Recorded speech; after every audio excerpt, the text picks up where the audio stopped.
All right, so we're going to dive into a world filled with things like sausage escapes and magical bakers. Sounds fun, right? But what's really special about these kids' stories isn't just how wild they are, it's the reason they were made, which is honestly so simple and something pretty much anyone can relate to. You know that feeling, right? You're on a long car ride, maybe with kids in the back, and then it starts, are we there yet? So what's the move? Do you hand over a tablet? Crank up the music? I mean, what's the go-to play to deal with that classic car ride boredom? Well, it turns out one dad faced this very same problem. And his solution? It had zero to do with technology. It was all about good old-fashioned creativity. And here it is straight from the author, Matthew J. Benyon. He just says it plain and simple. The entire book started as just a tool, a dad's way to make a long drive with his boys a little less tedious. He wasn't trying to write a bestseller, he was just trying to have some fun in the car. And that's really the genius of it, isn't it? The solution wasn't some fancy new app or the latest kids movie. It was just imagination. In a world where we're all glued to screens, this was just wonderfully low tech. Just stories, made up right there from the driver's seat. So, how did he actually do it? I mean, what was the process? Well, this wasn't some big, drawn out thing with storyboards and character arcs. Nope. The way he created them was just as spontaneous and fun as the stories themselves. He basically had three simple rules. Rule number one, get inspired by whatever's happening right then and there. Rule two, make the whole thing up on the spot.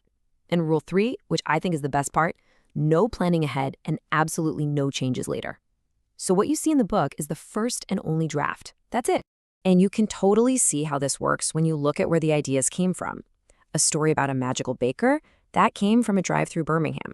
There's a story about Super Veg, which, you guessed it, was inspired by a salad his son James just did not want to eat.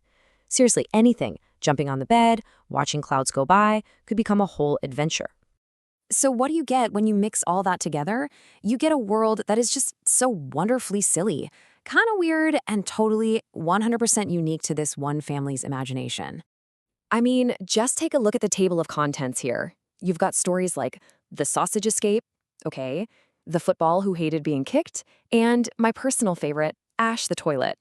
You can just feel that fun, anything is possible vibe just from reading the titles, can't you? And get this, the author also did his own drawings for the stories. The ideas themselves are completely out there, like a baker who can whip up a baguette the size of a bus in 3 seconds. But the illustrations, they're super simple, really humble, and just packed with heart. It's actually a perfect combination. He even says it himself. I'm afraid I'm not very good at drawing, but that's exactly what makes them so great. They're not some slick, polished, professional job. They've got so much personality and charm, the kind of thing you might lose with a pro illustrator. They just feel right for these stories. Okay, but this is where the story takes a really touching turn, because these stories weren't just about having fun on a car ride.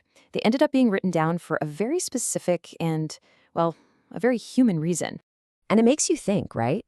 What happens to stories that are only ever spoken out loud? The little inside jokes, the bedtime stories you make up, the ones that only exist in your memory. So often, they just disappear. And this is such a relatable fear.